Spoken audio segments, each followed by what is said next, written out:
So I have something kind of funny to admit. I have put in roughly 150 hours into Fallout 4 along with several playthroughs. A large chunk of them happen to be on this very channel.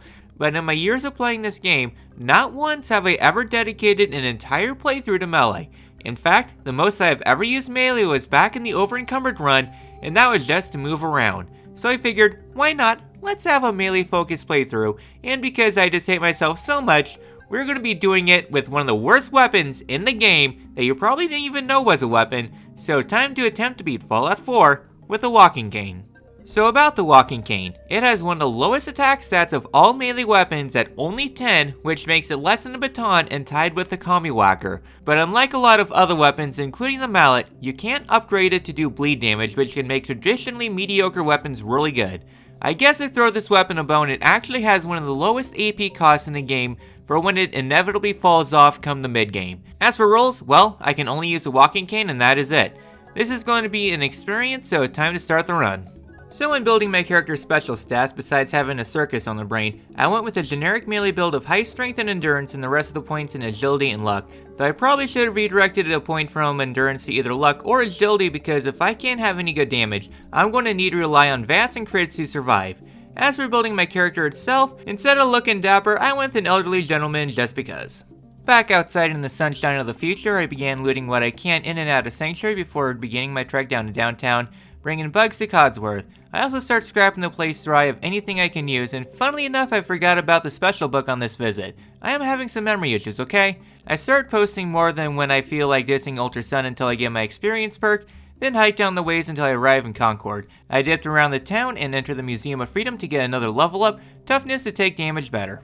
I wandered my way to the south for a bit, ignoring a stick up for now until I have something to stick up with. I wanted to get my weapon first and foremost, and there are a few spots to get a walking stick. Most are in very dangerous places like the retirement home on the far east side of the map, but there is an easy spot that is close to downtown. I grabbed some mines for selling, then booked it across the first bridge I saw. Here I watched the Diamond City guards have a shootout. I watched one bit the dust, which is just free armor for the taking. It does take quite a while for all the mutants to go down, but now I have a little more in the way of protection. I could have gone for a top hat and fancy attire, but since last run I did a similar restriction for clothing, this time I wanted to go with regular armor. My guy isn't the most classy after all, okay? Once I was all looted, I scooted my way onto the east, making sure to avoid the super mutants with the missile launcher for now, and in the process marking Swan in the comments on the map for later. To the north is the amphitheater, and in the sleeping area behind the throne there are a couple of canes ripe for the taking. With my joke weapon in hand, I returned to Sanctuary and wanted to upgrade it. Need to do a little bit more scrapping first, but at least I don't need any perks to upgrade. Might be a sign of how bad the weapon actually is. Also while I was here, I remembered that the special book exists for the strength bonus. I scrapped until I got my adhesive, spiked my cane, which sadly does not make the target bleed, but oh well. Well, with my weapon in hand, I decided to give the raiders in Concord a bonk on the head. And yeah, sure they do hurt, but with my weapon I can actually run up to them and apply VATs to lay on the hurt. This is going to be my main strategy going forward for pretty much the entire run.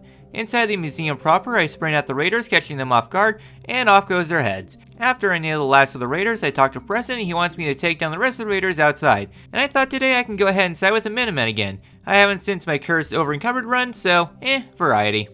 Back outside, I figure if I'm going to have some iguana bits in more ways than one, a little added protection wouldn't hurt. I hop down and start bopping the raiders until the angry lizard comes out to play. It sure does take a while given how horrible my DPS is, but I just bop around the lizard, occasionally getting tackled and tossed around like the tin can I am. Eventually with some VAT shenanigans, I have no idea what causes this, but sometimes attacking Deathclaws and VATs with melee will sometimes cause them to ascend to the heavens before they remember what gravity is, and subsequently die. Fine by me, makes this fight so much easier. I then mop up the rest of the raiders before telling Gravy to come to my hometown and we all left. Here I am recruited into the Minutemen, population 2, and time to start rebuilding it from the ground up. Since I am going to be siding with them today, I guess time to start collecting settlements in the meantime and also getting some levels. 2 vertibirds, 1 mini nuke. But first things first, I head down the road from Concord, trade with Carla, then redefining what a stick-up is. I then trade with Trudy and then kill her because I want this stim pack in her cooler. Was that very petty? Yes, but if there's anything the hunter has taught me, this is but a game and there are later playthroughs to be nice. Next up, I cleared out the random mole rat den for a fusion core, going to want a lot of them for later. Then I talked to the Abernathys to get started on recruiting them to our cause. On my way up to the north, I decided to go after the blood bugs that are here, and one decided hell no and booked it far away from me. Inside the junkyard up to the north, I told the sentry bot what 69 divided by 0 is, and it blows up. The answer is supposed to be nice, by the way. How may I? At least I got free fusion cores, my troubles. Further on to the east, I came across a satellite array, and I decided to sneak on inside. Can't really snipe with a wooden stick after all. Inside the place, I carefully snuck my way around until I could get the drop in on Akok, and I used VATS to take them out ASAP. 2 hits was all it took, surprisingly, and the rest of the insides went by easily enough. The stick is doing some good work for now, but it'll start to fall off pretty soon. Also inside the oil room, I had 2 legendary enemies come out of here, and I will have a legendary problem this run.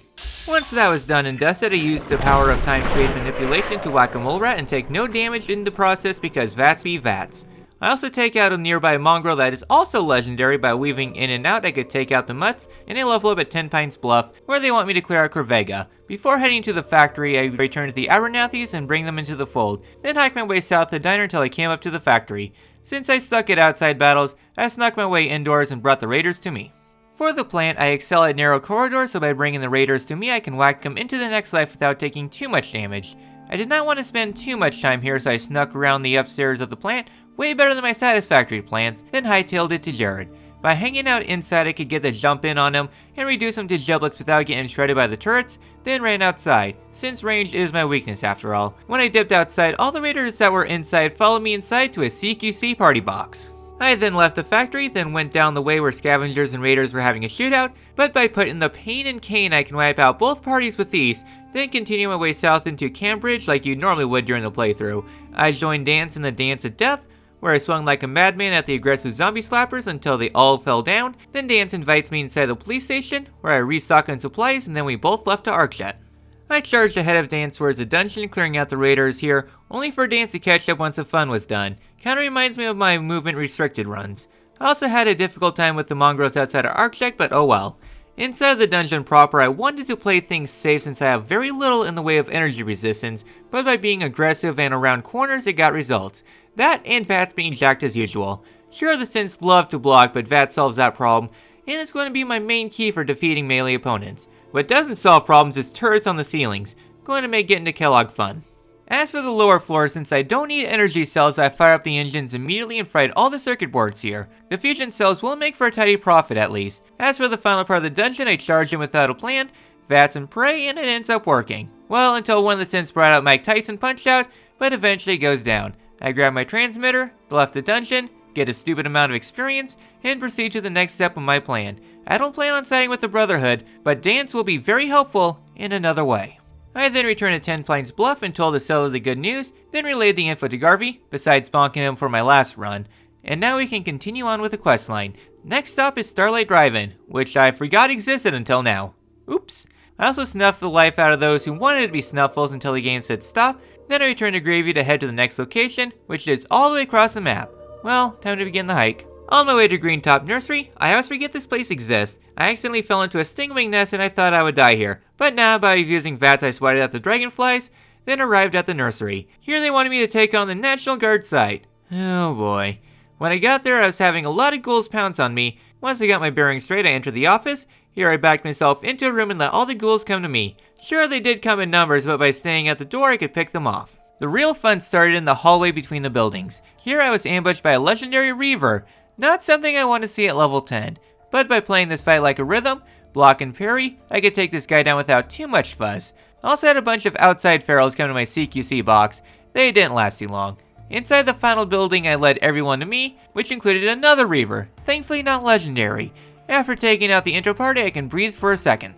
I booked it into the bathroom to fight the glowing one. My strategy for this fight is to rush into it immediately, and then continuing the back and forth rhythm that I've been doing with the other ghouls, and before too long I was able to lock it to death and come out on top. And on my way out I met yet another legendary Reaver. This game really hates me today, but by playing it safe I could come out on top, not too much worse for wear. I went down the road a little bit to another settlement, but they wanted me to take out a raider camp that I know is dangerous. I say hell no, express eminent domain, and took the place for the collection. I then returned to Greentop and told him the National Guard has been discharged, and then relayed the information to Preston. He congratulates me by asking me to kill a Mirelurk clean. Glad to see we're this far into the questline, so time to put it on pause because I'm definitely going to need a few more perks before then. I decided now to start heading towards Diamond City proper, hitting up Oberlin Station for now and starting that quest. I walked down the road a little bit into Backstreet Apparel, and I just went to town on the poor raiders here and wiped them all out. I also dispensed the knee of justice to the raider boss here, and they met the wall. It was a nice relaxing time clearing this place out. I was able to rescue the hostage here this time, and we went outside, just had a fun time trying to reach the turret. But this time we had a happy ending of reuniting the settlers, and that is another settlement under our control, and we only have a few more left at this point to get. Next up, since I was in the neighborhood and I totally spaced it out, I backtracked a little bit until I got into Hangman's Alley. Since this place is a giant mess, I can weave around the buildings and take them all out easily enough, so there's another settlement under my belt. Before heading into Park Street Station, I met a robot who talks about the Freedom Trail. I didn't even know this guy was here. I then traveled back to Sanctuary to level up and take a perk in the armor, which will help things out on the defensive side of things. Back at the Commons, I thought I could have a go at Swan after taking many performance enhancers. Sadly, I just can't seem to block his melee attacks like I was hoping for, that and my low TPS, and this fight wasn't going to get me very far. And now I'm getting very nervous about the Queen Crab, but at least I do have a workaround for that. Yeah, I wouldn't be able to win this battle, so I just reloaded. Well, to heal my ego, I entered Park Street Station. Down here is where I'm starting to see my weapon starting to fall off a bit in damage, at least until the next level in the Big Hitters tree, as it takes several swings to take down raiders in pinstripe suits. Down here there are a lot of triggermen in an open area, both aspects I really struggle with for now. Plus there is a legendary in the mix too that doesn't help things at all. I hid in a side room and picked off a couple, then I found a much better room to funnel in the wannabe mobsters and it works like a charm, at least until the Kool-Aid spills. Also in the legendary they had an armor piece I gave a +2 to luck. Just my lucky day indeed. Deeper inside the tunnels, the numbers are thankfully not as large and I'm able to disarm triggermen in more ways than one, so 1v1s are way more manageable. Inside the vault proper, it is much more my speed. I'm easily crippling the mobster's arms. The big room before Dino I just avoided and entered the more confined spaces. Vats continuing to be the MVP for the run. As for Dino, I dispense whippersnapper justice. Well, with them whacked in a literal sense, I talked to February 14th and began our escape out of the vault. I continued to make extensive use of VATS for both offense and defense. There really wasn't much going on for our climb out of the place, just the usual whack and sack, so let's skip to Skinny and his crew. I know that my biggest problem for encounters is melee opponents because they love to block, so I focused on Darla first and foremost and it works out quite well. I then cleaned up the rest of the ads while I kept disarming Skinny, and before too long Skinny goes down on a diet of worms and we can escape the vault. But I went a little too far ahead of Valentine, I had to backtrack to talk to him, but oh well. So at this point, it is finally time to head into Diamond City, so I started on my walk back. During my backtracking, I wandered into Trinity Tower, and in my small IQ mind, I thought, sure, why not, let's climb the tallest building in Boston just because. The lobby I was met with some mutants and their hounds, but by abusing VATS, I also took the Action Boy perk so my AP is filling up much faster to spam more VATS more often. That, and I'm constantly disarming the mutants to make them less scary. Past the first elevator, there is a lot of small hallways, so as a master of CQC, I am in my element. I will say the hounds are a bit of a nuisance, but by playing things smart, I can clear out the mutants without too much fuss. In the third section is where Fist is. I want to play it smart and take out the ads first and foremost before dealing with the minigun. Eventually the big brute starts to move downstairs, thankfully alone after picking off all the ads. As for the North Star himself, I got stupidly lucky. When he got into sprinting range, I just ran right to him and immediately used VATS. And in 2 hits I was able to knock out the minigun from his hands, which I took so I don't have to worry about getting shredded. While Fist might have Fist in his name, he isn't very threatening with them. Before too long he goes down and I'm on the roof rescuing Rex and Strong. I also got the melee bobblehead that is up here. I actually didn't remember it was up here, so my -1 luck stat strikes once again. As for the ride on down, I hid in a corner like the coward I am. I mean, I don't have any range so I can't really do much to begin with. I just bash in the mutants between the elevator rides, and before too long we're at the bottom and Strong joins as a companion. I tell him to wait at the red rocket. I'll be needing his assistance towards the end of the run. With that distraction over, I finally make it into Diamond City. Also took a few attempts to get Kellogg's keys. Inside the city proper, I conversed with Nick and we began gathering evidence for the case of the expired cereal. I grabbed some healing supplies while I was here, also the info, then talked to Dogmeat to start raiding Fort Hagen. But instead of following the dog, I just went south from Arcjet towards the fort. Here I found a Yao Guai in a small cave here, which I used to weave back and forth trick, and before too long the bear is down for a nap. And I got some Yao Guai meat for my troubles, which will be extremely useful later. You know where this is going. Inside the fort proper, I do have to play things a little carefully since I have very little in the way of energy resistance. But I'm in the upper teens for level, so at least I have some HP to my name. Once again, VATS coming in clutch here, though funnily enough it is the turret up here that's causing me the most trouble. Eventually my companion joins up, though I really wish Dogmeat didn't follow you in here, but oh well. I use my same plan as usual of rushing enemies and applying VATS and it gets results. As for the lower levels, once again I have to duck and cover from the turrets, and really they're the largest threat I have to deal with here. I can make the synths come to me at least, the turrets, not so much. One thing I did notice is that synths' arms easily break, so I'd often disarm them and they became a joke. The biggest threat here are the turrets before Kellogg, and they do get me on one attempt. Next go around, I just book it right past him. As for the corn pops, I rushed him and bonked him on the head a few times and he went to turn invisible. At this point, I should have focused him down to get him out of there, but I instead turned my attention onto the synth ads. Kellogg was doing some good damage in the process, but eventually the ads went down, he backed himself into a corner, and off pops his head. I gather my loot, watch aerial superiority move on in, and kill some turrets to kill time before I can fast travel away. Back in Sanctuary, I cooked up the Yao Guai into a roast, which is actually the best food item in the game. While it does say it boosts attack by 10 points, it is actually 500%, plus it lasts a ridiculously long time. Basically, with competent weapons, it lets you one-shot Deathclaws. Well, yeah, this is a busted roast. Counterpoint. I'm using the worst melee weapon. I think eating one will bring my DPS on par with regular melee weapons. And I do have one target in mind using the roast, which will come pretty soon. Snobbing off Nick and Diamond City for the time being, I returned to the police station and talked to Dance about getting promoted up the military ladder, and then I hitched a ride on the Vertibird, which is just a 3-minute autoscroller. Still more way bearable than the Peace Council. I arrive on the Pridwin and do some side errands since there are a couple things I want here. The first is talking to Tegan. He sells some upgrades on my armor which I'll happily take. The headpiece and armor are considerable upgrades over my existing gear, plus helps out my build on the side. The second is a set of power armor, which I don. I then returned to Trinity Tower and began wandering to the southeast. I figured now would be a good time to reclaim a castle. On my way there I do get lost a few times, and also in my travels I was doing my best to avoid super mutant camps, since I don't fancy getting safetied. I also think I got the most brutal kill on a raider. Don't mess with the power of tea, I guess.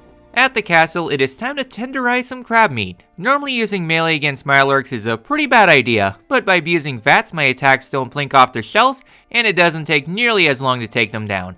I go around bopping at the little hatchlings, and taking my hoarding to the extreme. Seems Mama Crab ain't too happy about me making some corny puns, so she comes out to play. Yeah, my melee attacks are doing next to nothing. Then again, 1000 health when my weapons are barely scratching over 25-ish. It was going to be a war that I couldn't win, at least in the next 10 minutes. So I ate that roast I mentioned a couple minutes ago, and it boosts my DPS by a little bit. It is quite a difference what one unpatched glitch can do. My entire playstyle in gaming involves around glitches, but oh well. With a few whacks, we get a feast for the ages, and we clean up the stragglers. Now I can wait for Ronnie Shaw to show up, so I guess time to get back on track on the main story. But before then, time to enact my next phase of the plan. I talked to every follower I have met thus far, and told him to go to the castle. I'm going to play things smart with the Protect the Castle quest this time, since I'm going to be needing to get carried because A, I have next to no damage, and B, last time I struggled with their high HP. I returned to Diamond City, tried to get a meal in peace, then talked to 2 more potential companions for the castle quest. I did Piper's interview, then told her to wait at base for the chance of a scoop in like 10 minutes edited video time. So before the memory den, I decided to get another companion in Kate. Except I got turned around and wandered into another mutant den. This time I had the Brotherhood help clear it out. I swore the combat zone was closer to Diamond City, but oh well. Inside the pit proper, I wanted in on the action, but I am not an exclusive member, so I guess time to mosh it up. With a lot of blood on the sheds, I get the contract for my tied for favorite companion, and I send her to the castle. I only have one more companion I want for siege warfare, and they also happen to be where the story leads me to next. Finn wants me to bend the knee, so I obliged. Hancock does like my style, and as much as I would love to recruit Hancock for the cause, I don't really want to bother doing that chain of quests to get him as a companion, same true for Curry. But while I'm in town, I head into the 3rd rail to hire Fallout 3 fan service. To the castle he goes. Well, as much as I'm not a fan of the memory den, it really isn't all that long. You can optimize your lines, and once you get to the end, you can go to the bathroom since you don't really need to participate until you're ready to leave. I then returned to the castle and fortified its defenses, though I did have to go back and forth quite a bit. So next up, I put on my fancy suit for my date with Radioactive Land. Heading there, I started from Fort Hagen and I wandered my way south. But before I entered Green Bay, I came across the Poseidon Reservoir, and here I introduced my walking cane to the Walking Dead. I mean, if they're all eager to dive into my stabby range, all the power to them. There was even a glowing one here, and thanks to me being in power armor, it doesn't pose much of a threat even while hugging all the rads. Plus, having taken Rooted and many more perks, my VATS attacks are actually kinda doing decent damage now. Further on south, I entered the radioactive muck, and here I wanted to avoid fighting any Deathclaws today. Well, seems the game wanted me to play Fallout 1 because every few steps I was swarmed by non-stop rad scorpions. Like, it was annoying how many came at me. Thanks to having power armor on, I didn't have to worry about death as much. Just taking my sweet time with my stick. Also, a helpful tip I learned, if you attack the hole the scorpions go down, they are forced to come right back up. Good thing to know. Deeper inside the sea, I came across my first legendary Deathclaw. Thankfully, here I had the help of yet another family of rat scorpions. The angry lizard was more concerned with their arachnophobia. And yes, arachnophobia extends to scorpions. Fine by me, I can spend the time endlessly whacking away at the Deathclaw until it succumbs to its venom. Then I go to town on the scorpions, and they all just explode. Like seriously, fall apart like Legos explode. And I didn't even take the Bloody Mess perk this run because YouTube really does not like that perk. Since I did get lost, I accidentally wandered into the crater Adam. Well, since I'm in power armor, I think it's time to have some fun. And these children of Adam have very little in the way of defense. Like, my stick is able to one-shot them, and the stick isn't very good. Well, easy money for me, I can use the gamma rounds to fund my stim pack addiction. Well, before heading into the cave, I might have started tripping balls from all the venom from the sting wings I took, and didn't realize it at first, but oh well. Right before Virgil's cave, I came across another legendary Deathclaw. I just love my luck. Well, since I don't have any oversized scorpions to back me up, I have to fight the claw the old-fashioned way. But with how many perks I have taken at this point, I'm able to come out on top in only a couple of minutes instead of hours. Thank goodness for crits for days. And then I can talk to Virgil about Dante's Inferno known as Greenetech. Sadly, I never marked Greenetech on the map, so I have to hike my way there all the way across Cambridge. On my way there, I did wander into a bandit camp, and the fact my stick is now able to one-shot higher leveled raiders and vats kinda goes to show how far the build has come. Also on my way there, I did have some armor break on me from a Mirelurk. Probably karma catching up to me for using a glitch to beat their queen. Well, I repaired my suit and entered Greenetech. Inside the gunner tower, I have the protection to not worry so much about their attacks, so I can stick it right to them. Thanks to all the VATS attacks, I can paint the Greenetech halls red. Christmas is coming after all. I sprint my way across the bridge and continue my carnage à trois, and as for the rocket launcher gunner, they misfired into the hallway, so I take the opportunity to get in and pay them both back. I continue to fight my way up to the top and take on the Courser. I can't really use VATS against those who are using stealth, so I have to use my stick the old-fashioned boring way. I disarmed him at the very start of the fight, so Z2 never really did any damage. The fight wasn't particularly difficult, it was more tedious thanks to all the blocking. But by blindly swinging like a lunatic, I can claim my brain matter, then free the gunners of their life essence, while freeing the synth on the side because I'm nice enough, I guess. Next up comes the railroad, so I guess time to hike my way there. Also watch a zombie fly in the process. The raiders were bashed in, and I'm inside the Old North Church, spinning the security wheel. I also dump my power armor for the rest of the run. Instead of derailing the liberators, I decided today I will be nice and not destroy them. I don't plan on destroying the railroad, nor do I plan on joining them.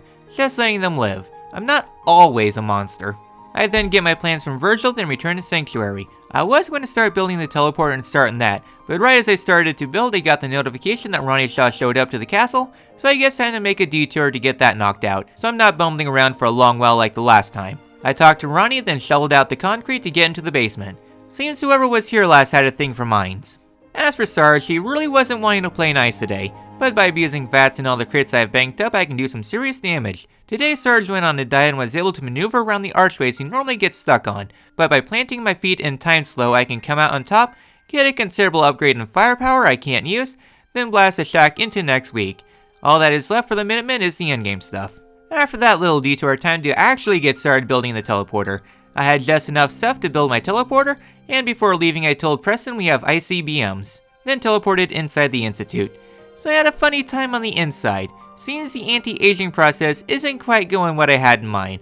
As soon as father entered the room, I bopped him on the head like what most grandfathers with a cane would probably do. Except I used a little too much force and knocked him dead. The funny part comes as I escaped. The staff is probably weak enough to count as accidental damage, and thus when I went to leave the guards were not hostile at all. I mean, fine by me, I can escape unharmed and without any difficulty. So I return to Preston and he still wants more settlements before he lets me play defense. So I guess time to get rolling on that. I headed south towards Sunshine Tidings, saving a settler in the process. Inside Camp Snoop I have a ghoulish time, and I think this place was meant to be obtained way earlier in the story, but oh well. I built the beacon, relayed the info to Preston, and he still wants a couple more settlements. Fine by me, there are a few more I can gather with these. I wandered east from Greentop through the fog, nervous I would get ambushed, but nah. The slog was a stone's throw away, and Weissman sends me out to clear out some mutants. On my way there, besides swatting some flies, I angered a Mr. Gutsy and for some reason had a machine gun. Oh well, I whacked its circuits into place and was able to get out before the Assaultron could investigate. As for the mutant camp, I had a legendary to contend with, but VATS continues to be the saving grace. The The rest of the camp wasn't too much to write home about, just the butcher took some time to take down. I relayed the information to the slug, and they joined our cause. Since I didn't see the pop-up on the quest log quite yet, I figured one more settlement should do, and the game was wanting me to Hagen Beach. They wanted me to clear out the racetrack, so I guess I could do that. And there was a kid there, so I couldn't skip the quest and call it. So I walked into the base and needed security. Things got a little dicey when I got to the middle because the racers engaged. Mostly the death beams to worry about for now. So I had to kite around the assaultron while my AP refilled. Eventually, by playing things smart, well, for my standards anyways, I could eventually dismantle the assaultron and clean up the rest of the racers, and Bob's your uncle. Eventually, everyone joins up on the rooftops, and Ernie was eager for a bashing. I relayed the information to the settlers, and they joined the cause. I then returned to Preston, and now we have enough settlements to start the endgame. I returned to the castle to begin the big battle. Unlike the last Defend the Castle quest, I was smart this time. With all the companions joining up, along with the random vertibird, the numbers were suffice to help clear out the hordes. Sure, my stick doesn't do too much, but when you have so many immortal characters out and about, things went by so much better. I will say the coursers is still stuck with their healing and my overall DPS isn't great, but with a disarm the coursers would be neutered and my friends could help clean up. There really wasn't much to say about the battle. It just took a long time, but with enough brute force the Institute forces fell, and also the stragglers were denied the opportunity to return alive. I talked to Shaw and then Preston, and now the objective is to hit back and hit hard. I got my access card from Sturgis to swim in the waters to break into the Institute. As for the sewer dive, I don't trust the turrets in the first part, so I just sprinted on past them, since for some reason they hit harder than anything else here. After the sewers part ends and we meet up with some synths. They do have quite a bit of health this time, so I'm going to need to use a lot more swings to take them down. Eventually the intersection ends and I bring in the cavalry. For the first part of the charge, I'm joined by Preston and a few other members. Since I can save crits and build them really quickly, nearly every synth I can use 1 to 2 crits on and still not be in trouble. Never underestimate the power of turning off computers and back on again. Well, I wanted to thin out the numbers down here, so I let the sentry bot out to play. And it does a good job cleaning things up, and somehow with the crit I was able to delete its health in a blink of an eye. As for the biolab part, I wanted to play things smart and avoid the turrets, so I brought the synths to me. Preston had to take out the turrets on the wall. Eventually I break into the central chamber, and nobody followed me in from bioscience except for a greatly wounded Gravy, so I had to fight out the entire room basically by myself. It wasn't particularly difficult, just very time consuming.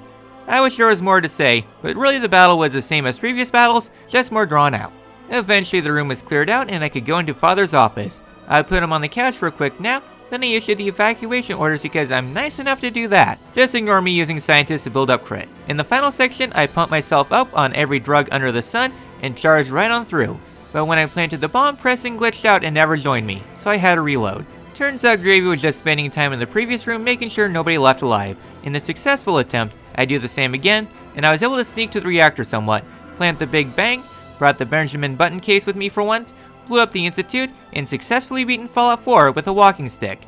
But before I conclude the run, I remembered something I was supposed to do. For the rematch with Swan, with my AP crit build, I first used Jet to get high as a kite, and swing away taking out a lot of Swan's health bar before he fully wakes up. Then I can go in and do a lot of VATS attacks, spam crits when I could, and once my barrage was done, I would back away for a little while refilling my AP, and I repeat this again and again, and eventually the big brute was fell. Honestly, it was not that bad with a few more perks under my belt.